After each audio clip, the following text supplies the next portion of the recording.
All right. Um. All right, let's start. All right, we started recording now. All right. Um. How's your So day? let's. Yeah. It was pretty chill. I had work. Got up a little late this morning because, dude, Moby was so antsy last night. He woke me up at like 2 a.m. and was like dry heaving. I'm like, what is Oh. happening? Because he goes outside and he eats grass like a cow, and it like makes him like super ugh. And so I was so mad. I got up at like 2 a.m. and then I go back to sleep. He wakes me up at 4 a.m. and I'm like, I grab his neck and like am pulling him back inside because I'm like, I am so mad. I was like, I have work tomorrow and so anyway, the day was actually really good though. I thought I was gonna be more tired than I was, but I was fine. We continued through Cinderella Man today. Nice. It's so good. It is. And all my kids love it too, which is good. They're all really engaged. Good. So that was good. And then I met with my assistant principal. I am applying tomorrow. Yay! Yeah, so I'm really excited about it because they have an open position, so I just need to apply and have an interview. Which is great. Came home. Came home. Took Moby on like a 1.5 mile walk. It was good. And then I went to the gym. Got Chipotle. Which hit so hard, and showered. Now we're here. Nice. Pretty chill day. And your day? Work. Came home, packed all my stuff, headed home. For those of you watching on YouTube, this is my parents' house. This is home. This is my childhood bedroom. This is home. All the books. All the books. Look. Oh, that's awesome. That's actually wait. Who got you that again? Luke. Yeah. Oh, that's right. For It looks Christmas. awesome. Hey, shout out, Luke. Oh, yeah. Luke doesn't watch the YouTube, so Luke won't be able to see that. Well, Luke's gonna have to watch the YouTube to see what I'm talking about. That's right. Luke has no idea. But yeah. Nice. Came home. I really need to get back in the gym because I skipped all last week. I'm skipping all this week because last week every day was devoted to embroidery. Mm-hmm. Shout out Bailey. Real. And then pulled that all-nighter. Yikes. Yeah. Which is crazy. That's a fever dream. I'm sure. Because I was texting you with Jana, and I was like, yeah, I might go see if I can watch a movie with Meredith on the way home. And she was like, yeah, I wouldn't really recommend that. She's gonna like be either really angry or fall asleep in the theater. Yeah. I was like, probably a little bit of both. I actually was in a good mood. Really? I surprised myself. Yeah. I was like, how am I in such a good mood right now? I think the like glee of me finishing those shoes. Yeah. It just overtook everything, and then I was just tired. Yeah. Whenever I get tired, I mean, Luke knows this. I just get so like irritable. Oh, I normally do. I'm normally really irritable. That's why don't talk to me at all. Yeah, I should have been mad. Yeah. No, it reminded me of your bookcase. I was watching Cody Co today, and it was like one of his older videos. And he was like, since I don't read, I feel like no one under the age of 40 reads. Like if you have a book under the age of 40, I feel like it's just for decoration. And I instantly thought of you guys. I was like, excuse me? Your bookshelf behind you. I know you do read, but like, yeah, it is so funny because it is like you'll walk into I've read most of these books. That is sick. There's also a bottom shelf that's hidden by me, but because you'll walk into like a parent's family friend's house and they'll just have books like sitting on the coffee table. Yeah, probably never have touched those books, or like they're just there for like decoration. I feel like it's more common for men to have them for decoration than women. True. Like I don't really know many men that read, except for like I know very few. Ari. But not like not like this. Like they wouldn't have a huge bookshelf. No. They wouldn't have 165 books like I do. No, and Samuel reads like that though. Yeah, he has true. A really cool bookshelf as well. But this one was built by me, hand built. That's right. When was that? High school? No, this was community college. Oh, okay. 3 years ago. Me and my cousin built it. Dang. So fun. Love that. Yeah. I did design it though. I said I want this. Yeah. And it looks really good. Yeah. Thank you. But we are not here to talk about books today. Maybe on another episode. Too bad. maybe when Bailey's on. We keep talking about Yes. these people, and if people are watching this don't know who they are. Hey, we've had 2 of them on so far. True. 2 out of Luke, the 7. Luke, the man who was here last week, is getting married in literally less than 48 hours. He will be married. Yes. Which is crazy. Man, we have rehearsal there like tomorrow. Oh my gosh. This is I gotta this is think about some of 48 this. hours of us recording. So this is gonna post Yeah. like 48 hours after he's been married. True. I gotta think about something to say. That's fine. Gosh. Hey, I feel like that's how guys go. Sam, I guarantee Yeah. his best man has nothing written down, Yeah. and it's just gonna spit off the top of his head. Well, the thing is, I don't even know like if he wants to do I don't know. Luke's gonna be like, I feel like yeah. At the rehearsal dinner, yes. Yeah, you're probably right. And then maid of honor and best man at the wedding. Yeah. Cool. As usual. But yeah, like Luke, the guy who was on last week. Actually, when this comes out, he'll be married. He is married. Yeah. Well, I mean, hopefully, if everything goes right. All right. if nothing like dramatic happens. But today, guys, first of all, welcome back to the Take 3 podcast. Maddie is not here today. She is in Europe, doing the Lord's work with her fellows program. She's in tomorrow. She's in the next day. She's not even in today with us. Oh my gosh, that's crazy. Wow. Maddie will be on next week, but today, Mare and I have decided that we wanted to watch a movie separately and discuss it, our thoughts and everything like that here. Thanks for those who are listening and watching. Make sure to subscribe to our YouTube and to our Spotify. And yeah. So Mary, you want to talk about the movie we watched? So the movie that we watched, which neither of us had seen before. Yeah. Even though it's been out for as long as we've both been alive. Since 2001. Yep. It's Spirited Away, the Ghibli Studios movie.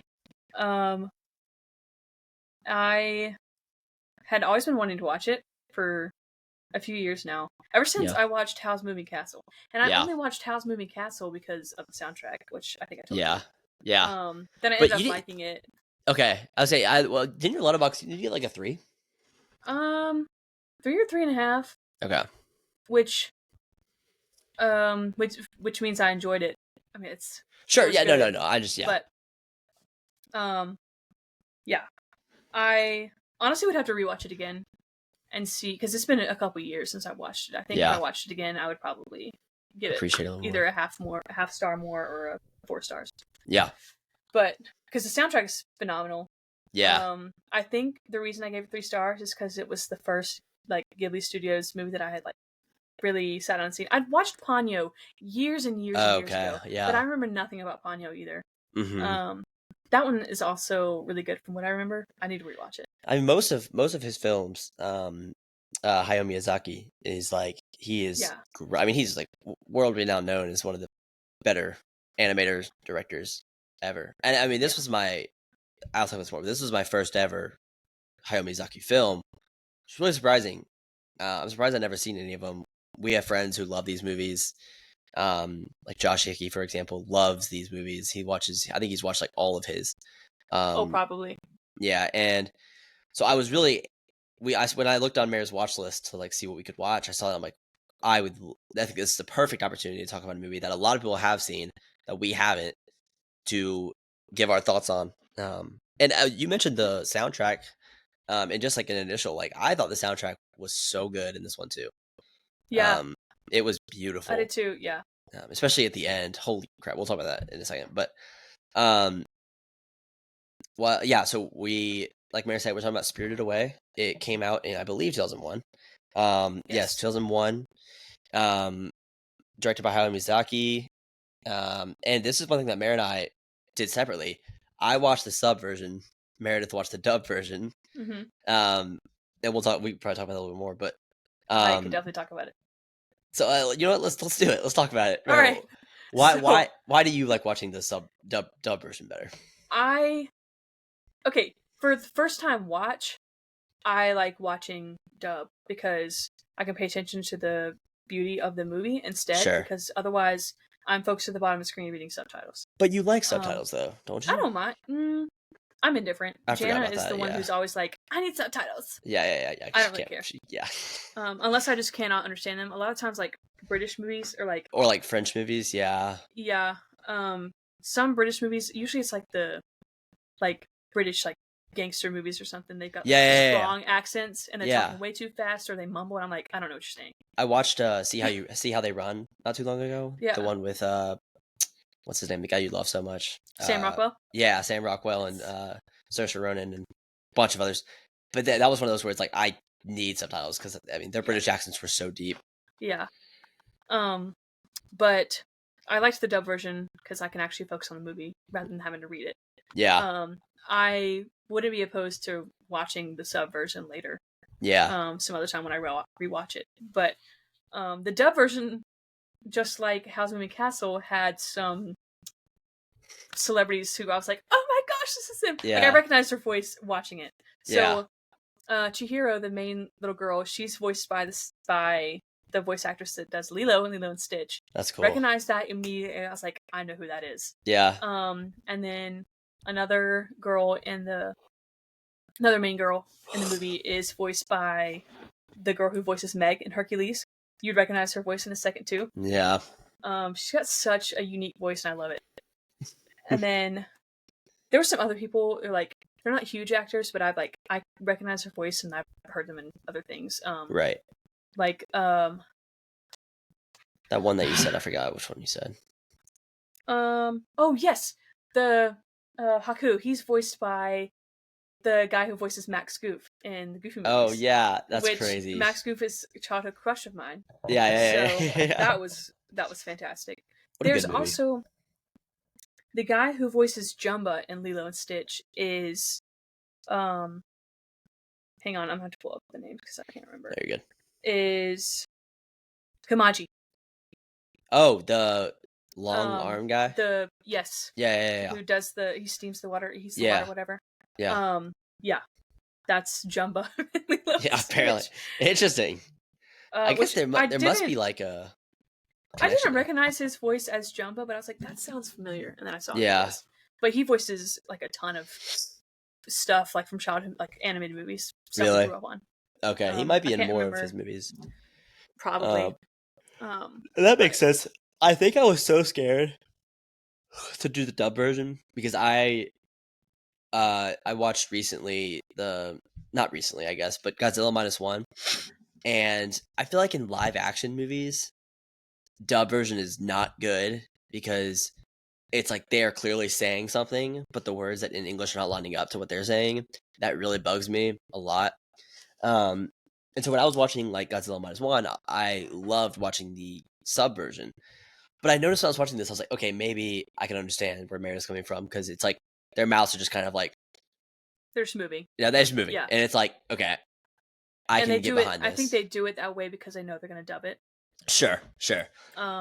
Because I totally understand where you're coming from. Because if I watch a live action movie that's in a different language, or like a show or something, I feel like I would.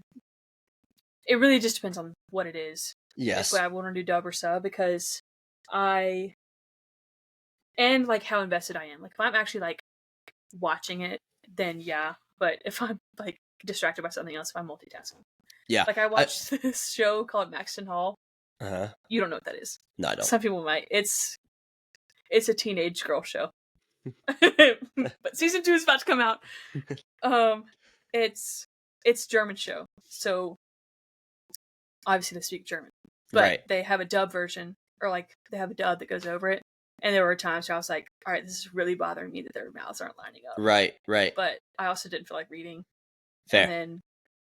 But I think for an episode, I took off the dub and just read it. And it was nice because the dub does not match up with the subtitles. Sure. And I think the subtitles. Oh, yes, I know what you're talking about. Yeah, the subtitles, like reading, because I had the subtitles on with the dub, which was weird.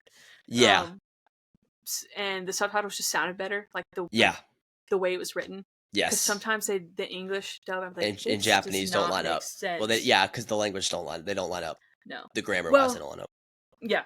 Yeah. But like even the dub, you could tell like they were voice acting like it was animated characters. Sure. But then I don't know how the script got changed, or I don't know. But the English subtitles sounded better than what they were saying, and I was like, why did you not just read what the subtitles were saying? Like, I don't understand why you changed it, because you just sound dumb. Right. I'm curious. Like, have you seen Inglourious Basterds? Yes. Okay. So like in that movie, it's like 50% French, right? Yeah. And they have subtitles on the entire movie. Does that bug you? No. Okay. No, if the subtitles come with the movie, Okay. fine by me. Okay. Yeah. Okay, cool. Oh yeah, I guess that makes sense. There, yeah, that's true. That's part of the movie. True. Yeah. All right, let's get into like the meat and potatoes of this. So, Merritt, give your let's dive in. Merritt, let's give your initial thoughts on the movie. Did you like it? Did you not like it? How much did you like it? And like, what were initial standouts from the film? I really liked it actually. There were times where I thought it was a little odd, and this is why I reminded you. I was like, keep in mind it's Japanese culture. It's going to be a little odd compared to American culture. Yeah. I don't know that much about Japanese culture, but I feel like I remember reading something a few years ago that like a lot of it has to do like Japanese folklore, that kind of thing. But I could be making that up. Don't quote me on that. But that would make sense if that's sure. Sense. But yeah, so once I was like, okay, this is obviously not an American film. It's fine. Yeah. Get over it. Yeah. It's really good. I feel like all of his movies, or at least the two that I've watched, and I've heard the other ones all have like a really good story. Mm-hmm. I've seen clips of, it might have been The Boy and the Heron. My old roommate liked Ghibli Studios movies, and she had them on one day, and I like sat down and watched like 45 minutes. Right. Of, I want to say it was The Boy and the Heron. That sounds right. Okay. And actually, I liked it. I sat there and watched it and enjoyed it. Yeah. But like the story is really good. There's always like, the ending is good, which that appeases me. I want a good ending. To Spirited Away. Yes. Mm-hmm. Yeah. And character arc. There's a lot of character arc. Yeah. I don't know. I feel like both in Howl's Moving Castle and in this one, Spirited Away, the like character, even though they're young, they like find out like who they want to be, or like they learn like lessons about life and just I don't know. It's just really sweet, and I don't know. I like all the in this movie. I liked how all the side characters were like, they treated Chihiro like they didn't like her because she was human at first. Yeah. But then they all ended up helping her in the end and like love Chihiro because she's just great. And I always love when that happens with side characters. Just I do too. Especially Kamaji. Saying like him helping her out from initially. Like that's my granddaughter. Yeah. Yes. When he said that's my granddaughter, I was like, oh. Yeah. That is so sweet. I was like, I was not expecting that. Yeah. Me neither. And I loved I forgot her name, the girl that she worked with. Yes. I forgot her name, but she was really cool. I liked her a lot. Yes. I forgot her name. I'm looking up her name. Okay.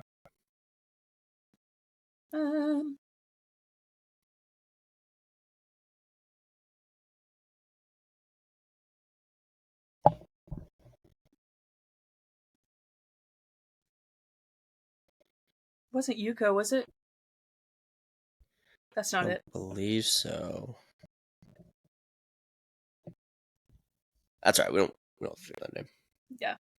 But I liked her a lot.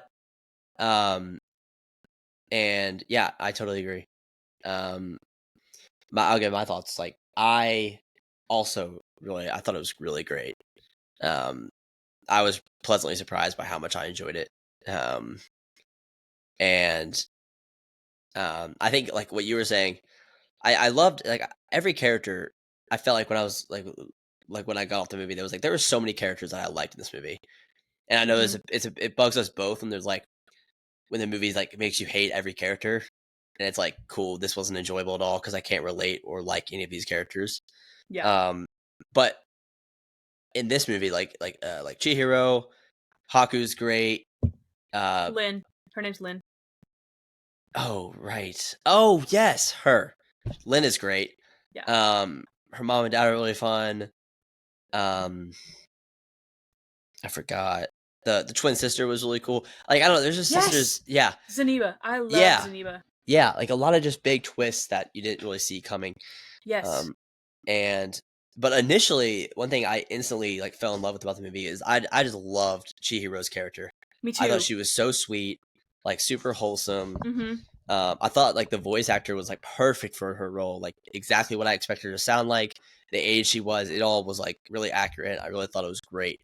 And I was like, I have like some notes I took. I was like very believable for being her age. I was like, I love the music, especially like when she's walking down the stairs, going down to like the boiler room. Yeah, first? and I don't know if you remember, but it's like every time she takes a step, like a note plays. And it was like it was really cool. Animation. Did you take notes? Yeah, I did. Yeah, I didn't take notes. I just took like some quick ones. I was like, I want to make sure we hit this. But I think like one of the main scenes, like if we go into the film, I remember I was like when the parents turned into pigs, like what is happening? Like what is going on? And that part was super disturbing because I was like, what the frick is happening? But it's like I love what Miyazaki does, where it's like you are in the same shoes as her. Like we both have no idea what's happening. Like it's not like we had some context about what's going on or any sort of foretell of where it's going, but we were both like, cool. We are literally in the same emotional state that she is right now. We have no idea what's happening. We have no idea who to trust. We have no idea if Haku's even good or not. What's his actual name? I forget his actual name. I forget. We don't want to spoil it. Oh yeah. We don't. Even though it's been out 24 years, but yeah. It's River something River. Yeah. Yukaza like River, is that it? Might be. It's something like that. It's such like an E or a U. But were there any scenes like from the first like 30 minutes that you like loved that you remember?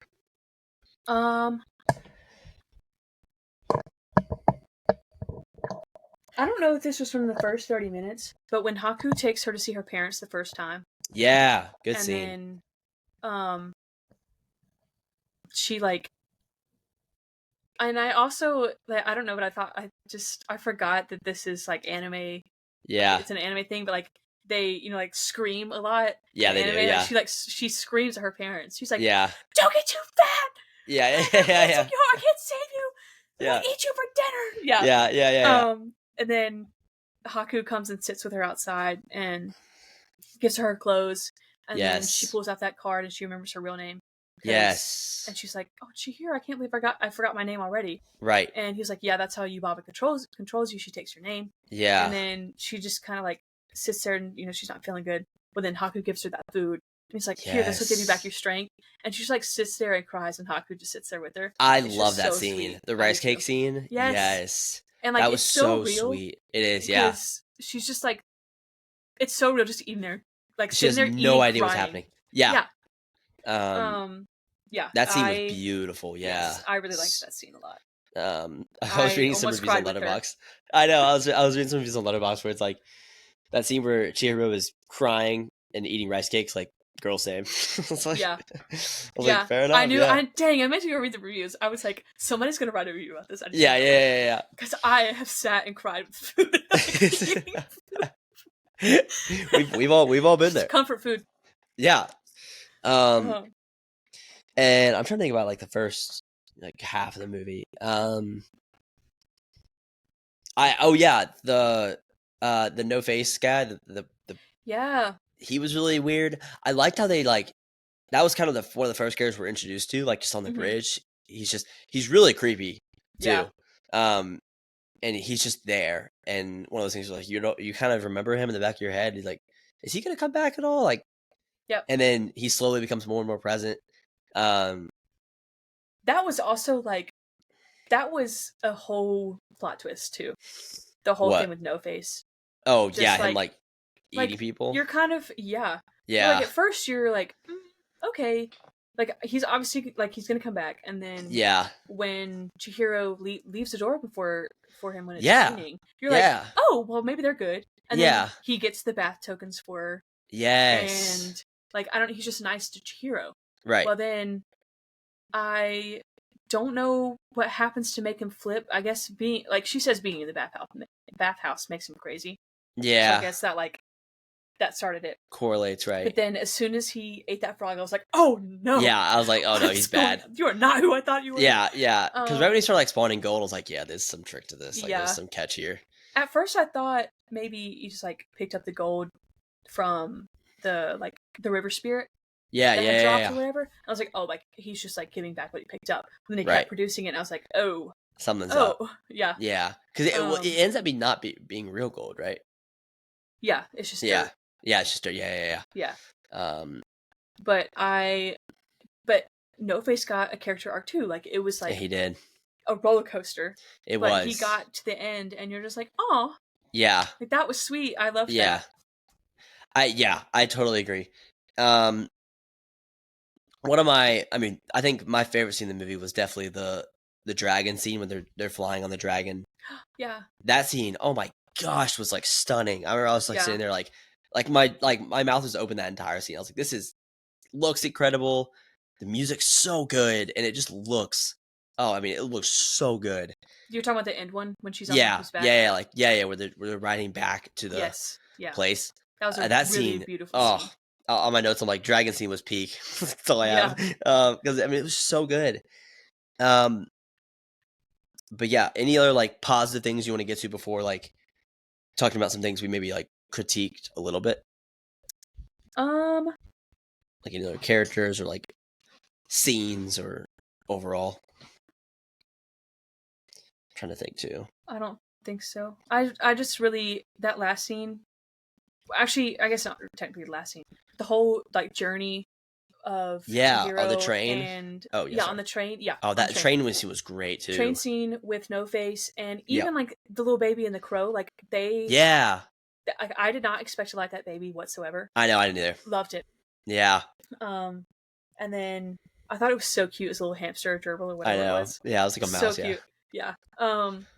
But that whole scene, and then like Zeniba catching me off guard, like I fully expected her to be mean when they got there. Yeah. And she was like, "Oh well, call me Granny." And yeah. Like, here, I'll make some tea. I'll make you this pretty hair bow to put your yeah. I was like, that is so sweet. And then No Face, her asking No Face to stay with her, it was cool. Loved it. That warmed my heart. I know, that was really cool. Yeah.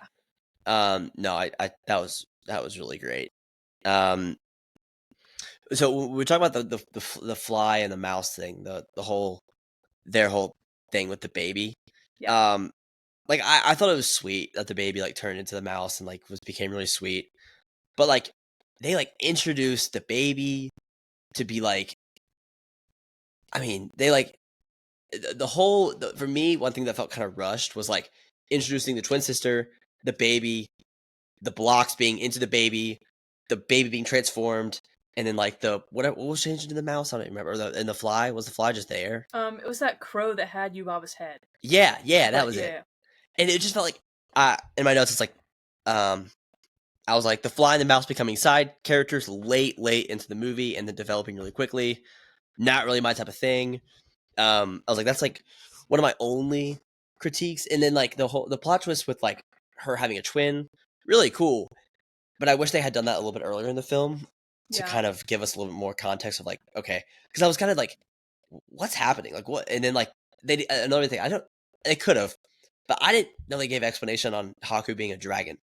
And I was like, what? Like he's he's a river spirit. That's why. Okay, did we know that earlier in the film? I may have just missed it. No, but like later in the film, at the very end, like the end, that dragon scene that you love, right? And she's like, "I remember you. I stepped into your river, and you brought me back my shoe." That's right. And the river spirit from earlier, I think that was supposed to be correlated together because the river spirit she gives the bath to, that dragon that flies off that gives her that little stone. Oh gift yeah. from the river spirit. The river spirits are dragons. I'm assuming. Right. Okay. That might be another Japanese culture thing. Yeah. But I totally agree on the like really fast It was introduction quick. of the twin sister, the baby, the bird. Yeah. As quick as it was, I did end up liking them. I mean, Yeah, I did too, but for sure. but And it yeah, was very very sweet. rushed. I was like, very rushed. Whoa. I was like, we went 0 to 60 real quick here. Yeah. I was like, oh, the baby and the bird are coming with her. Okay, she's taking it with her. Because I hated the baby, and I was like, this baby's so annoying. Yeah. They call it Bobo or something like that. Yeah. But yeah, what about you? Did you, other than that, was there anything else like? I thought that was rushed. I thought that there was no explanation of Haku going to go steal the idol or like I the agree. seal from Zeniba. He just kind of left. Yeah, he just kind of left and did it. I don't like Yubaba doesn't even mention that she wanted it. Right. So right. Haku just decided to go do it, even though Haku was being controlled by Yubaba. I guess he was like, I'm gonna go get this. Right. And then I don't know. There just wasn't any explanation for that. And then Yubaba was like, I'm gonna kill him now. And I'm like, what? Yeah. You're like, what? What? Yeah. So that was a little confusing. And then one thing I would have liked is earlier in the movie, Lynn talks about like wanting a train ticket and like one of these days I'm gonna get out of here. Right. And I could have sworn that Lynn was gonna go with Chihiro on the train. Like she was like, well, here, take this ticket, we'll go. Or at least at the end, like Lynn gets her ticket and she's out of there. Right. I wanted justice for Lynn because I did too. I love her. She was really great. Yeah. And she's super kind. Yes. Yeah. Very compassionate, even though like she's just like she's pretty harsh, but yes, she's firm. Like she knew when to treat Chihiro like a human. Yes. And she was like, oh, but here's our room. Here's your clothes. Yeah. Too big for you. She's like immediately switched. And I was like, oh, okay, she's good. Like she's great. Yeah. I was afraid that it was going to take a little bit longer, but she was just putting on a face for Yubaba. Yes. Like Haku was. Yes. So and like by the end, everyone was like, "Oh, Sin, thank goodness you're here, Chihiro." Right. Thank goodness you're here. Like everybody loved her. Who couldn't? It's Chihiro. Right. She's fantastic. I mean, super sweet. Yeah. I think we do need to talk about the ending because the ending is very important. I think it was like that was the character development I thought was a little bit flawed, like what we've been talking about. But also this may have just been like personal preference. I don't know if you felt like this too, but like I wish they had added like 20 more minutes to the end of the movie at least to like make this process of her like finding or like freeing her parents a little bit more emotional. Because she gets back and she's like, pick one of these cows, and they're like, oh, it's none of them. Correct, and they leave. I'm like, yeah, it could have been a little bit more played out. I was confused as to how she knew they were not. I guess she could like sense them. But well, I mean, she had gone to the pen before with Haku, and she was like, I can't. He was like, don't forget what they look like because you'll need to know to get them out. Sure. And I think she just committed them to memory, and like obviously that feeling like none of these are my parents. Like these are not my parents. Yeah, true. But as soon as Yubaba said, I have one last test for Chihiro before she leaves, I was like, she's going to ask her which her parents are. Yeah. That I would agree, maybe not 20 minutes, but at least like 5 or 10. Yeah, like, sorry, 20 might be a stretch. little bit more explanation and like a little bit of time to make it more dramatic because it was just so like, take your parents, you go home, end.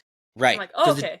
The dragon scene happened with like 15 minutes left in the movie, and I'm like, they have a lot to cover in these like 10 minutes really because of credits. Yeah. So they have a lot to cover here, and I did like the ending, and I thought it was like a really cool. I knew like when her parents were freed, I knew it was gonna be one of those things where it's like they don't remember a thing. Yeah. They've been there for 5 minutes. She's been there for a couple of days. Yeah. I knew it was gonna be one of those situations, and I thought the ending was really cool. Like she still had the hair tie in her hair, which was like a symbol of that.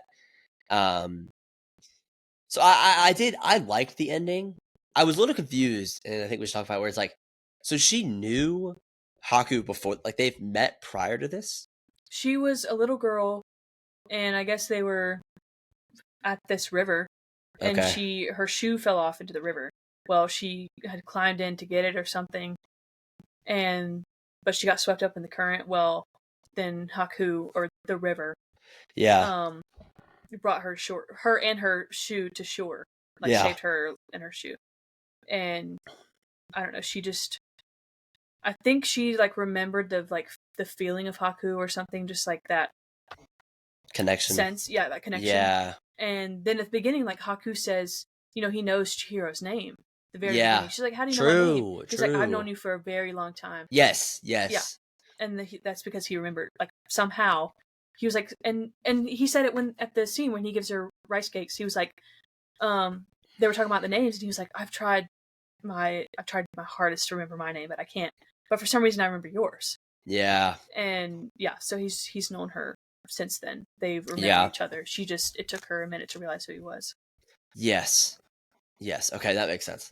Yeah. I think I wish I got a little bit more like explanation there at the end to like kind of wrap it up to be like because I felt like it was gonna be more than just they met one time prior. I thought it was gonna be like this thing where it's like I thought it was gonna be like a one of those endings where it's like she's been there for like 20 years but just doesn't know it. Like she just forgot. One of those things where it's like you've been here all your life and she's like, what? And like we've been friends forever, that kind of thing. But it's like, we met when we were kids. And I'm like, that's cool. It wasn't just like my cup of tea in regards to like how they, I guess, ended that. Because that's pretty much one of the final scenes is that, well, it's the dragon scene when she's riding the dragon. Yeah. She's like, oh, shoot, yeah. I liked the ending. I don't think, had they made it one of those endings where it's like, oh, well, you've been here the whole time, you just don't remember. I feel like that would have been a little too, like, dark. True, and, true. Odd, not odd, what's the word I'm looking for? Dark and, I don't know. Honestly, kind of depressing. Yeah. That she's been stuck in this place. Yeah, true. Because it is a kid's movie. Yeah. Rather than her, like, it being a journey that she goes on to save her parents and finds an old and new friend. Right. And, yeah. Yeah. We talked about character. One thing we talked about Chihiro's character development. I loved hers. Like we talked about where she goes from this like timid, character that like really doesn't want to do anything. She's scared without her parents because of course she's like a probably like 9-10-year-old girl. Yeah. And by the end of the movie, she's like being confident. She's like moving forward, like on the train by herself, and she faces No Face by herself. Yeah, true. That was true. That was really, and the fact that she didn't want like any of the what she thought was gold. She's like, no, I don't want that. Yes. Which I mean, that's also understandable for a 9 or 10-year-old girl. She has no concept of money, really. Right. So that she doesn't really care about that, and she only cares about her parents. But then, everyone is like scared of No Face and all this. She's like, no, it's fine. I'll go see him. Yeah. And she goes in there and she's like, what do you want? Yeah. I need to leave ASAP, so just tell me what you want. Yeah, and it's like, oh my gosh, here's this 9-year-old girl who's just gone through this like traumatic experience. Yes. And has become so strong. First of all, stands up for her friend Haku, goes and like risks her life to get to the top to save him when he's bleeding. Right, true. And then immediately after that, she's like, yeah, I'll go face No Face, who's already eaten 3 of the people here. Yeah, and yeah. This monster. Yeah. She's like, yeah, no problem. Let me in there by myself. Yeah. And I'm like, okay. Yeah. Chihiro is she crushed she's her. it. Yeah, absolutely. She really did have a great development. Yeah. Throughout the movie. I thought hers was super great. Absolutely. I wish like I loved Haku's character at the beginning. Like we got introduced to him and he's like this super cool character, like she met on the bridge. Yeah. And for the first half of the movie, like he's there. But then like it kind of is what he just disappears for like a fourth of the movie. And we're like, where'd he go? And he's like on this mission or whatever. And Babu's really mad at him, and we're like, we don't have any context here, so I don't really know what he's doing, who he really is, like what he's up to. Yeah. So I because I loved his character so much, I wish we'd gotten a little bit more of him. Me too. Because he was dope. So a lot of the first third of the movie revolves around her, like with how do you say I don't remember his name, the guy with the boiling water. Kamaji. Yeah, it revolves around Kamaji and those like I don't even know what they are. Oh, the little soot balls. Yeah. They're so cute. I love them. They were cool, and like because we spent a lot of time in there with Chihiro. And so like, what'd you think about that whole sequence there? I really enjoyed it. I mean, y'all heard my little freak out just now about the soot balls. They're so cute. It reminded me of Howl's Moving Castle because there's a little flame that's one of the characters in the movie. His name's Lucifer. But he's like a very endearing character by the end. and if I remember correctly, I think he is. It's been like 3 years since I watched it.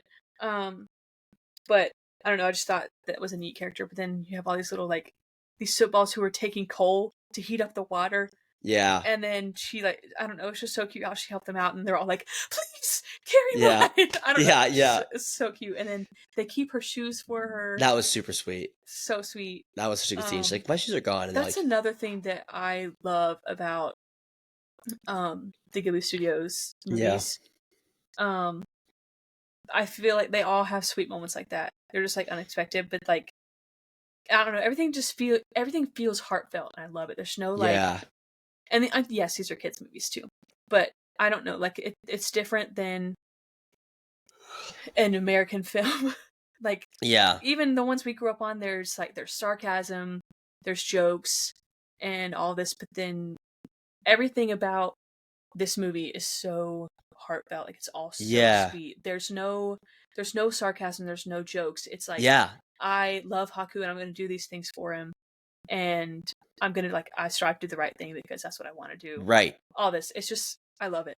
I think there was like literally like 2 jokes that were made the entire movie. Yeah, and they were by Lin, and that's just her character. And it was one by Lin and then one by, I keep forgetting his name, whatever his name is, Kamaji.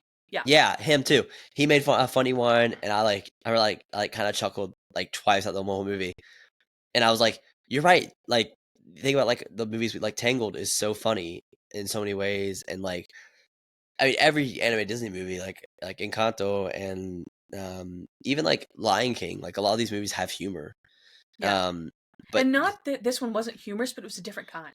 It absolutely was. Yeah. I think like if we were a part of like, if we grew up in this Japanese culture, I'm sure it would be a lot more funny to us. There were probably like different symbols or different like traditions or whatever that just were like more not humorous to us, I guess. Yeah.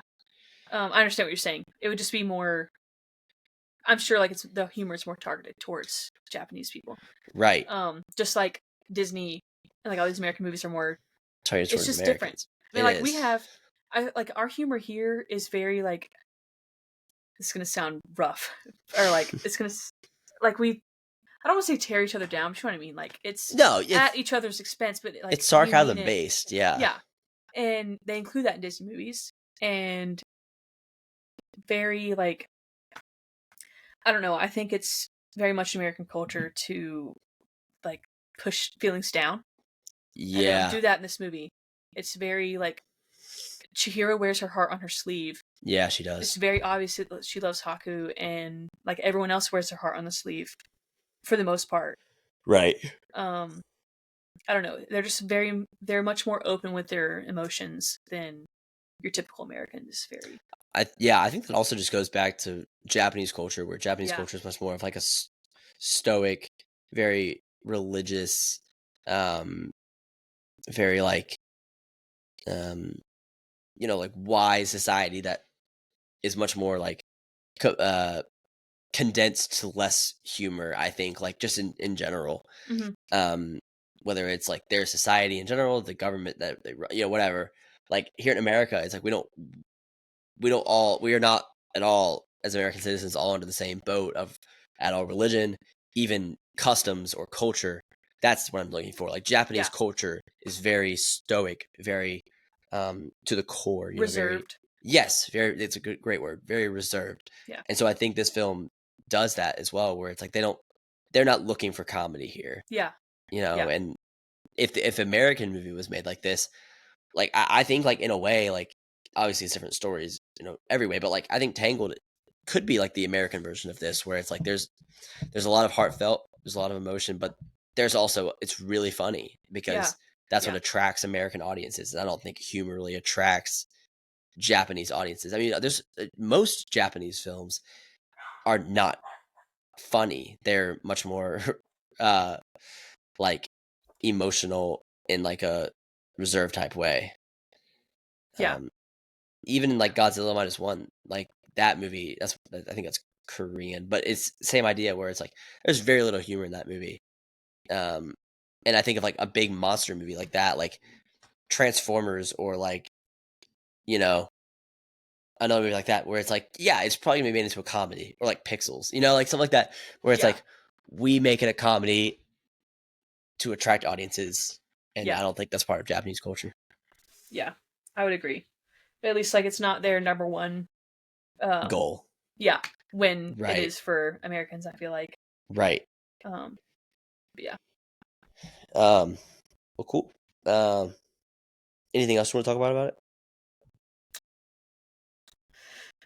I don't think so. Yeah. I really liked it. So, what rating? I was about to ask. Yeah, what rating are you going to give it on Letterboxd? Yeah, I was gonna say we should do like out of 5. It doesn't have to. I think like when I give movies out of 5, I don't normally be like 1.5, 2. I'll give like 2.3, or like, you know, because sometimes I hate like if I think a movie's in between like a 5 or 4.5 and a 5. I like to like say that.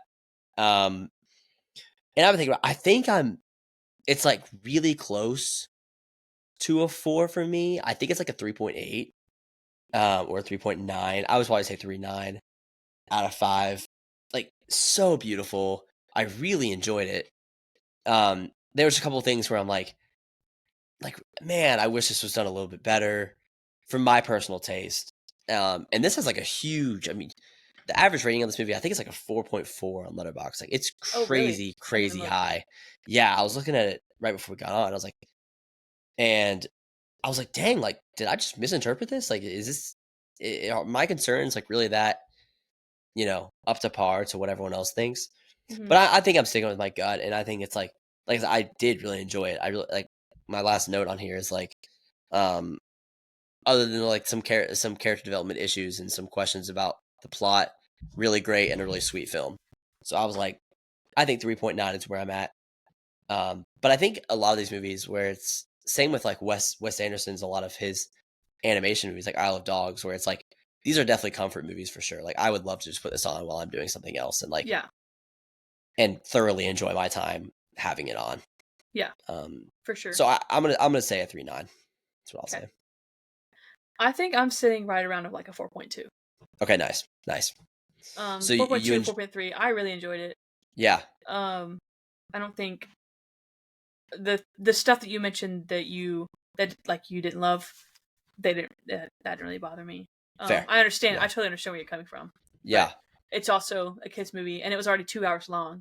True. It was pretty long. Yeah. But I really enjoyed it. Yeah, I did too. But I'm easier to entertain than you are. Sure. And I think I was gonna say I think that's probably similar grading for like us. Like I think like your 4.2 is probably my 3.9. Yeah. So I'll probably end up giving it a 4. Maybe I got to think about it.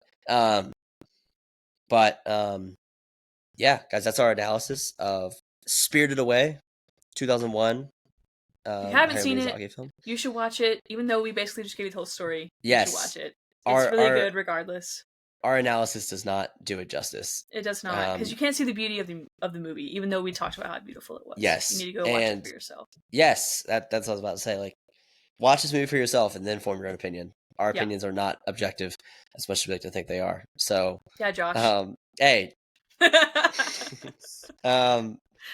But yeah, guys, that was our analysis. A little shorter episode today. I knew it was gonna be a little bit shorter because it's one film that we're just talking about, but I thought we covered it pretty well.